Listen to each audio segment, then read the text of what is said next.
Hi, I'm Michael Clay, one of the technical sales representatives with Lincoln Electric.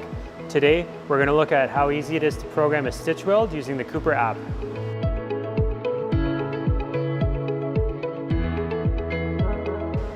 So we'll start again like we've programmed all of our other welds. We'll send the cobot to a home position and then start our program from there.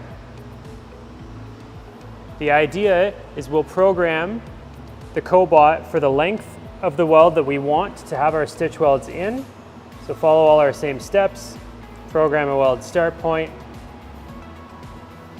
move the cobot all the way to the end of where we want this pattern to end, program the weld end, and move the cobot home, turn off our servos. At this point now, we can select the weld, edit it.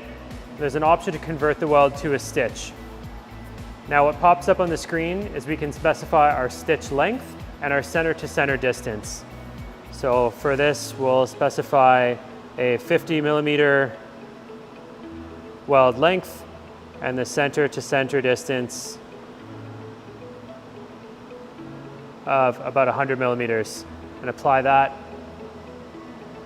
Hit done to write our program. And when we dry run this now,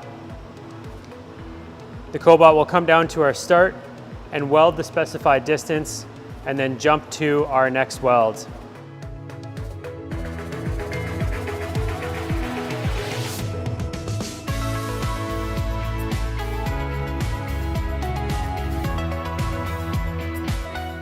For more information on the Cooper app, please visit our website at lincolnelectric.com.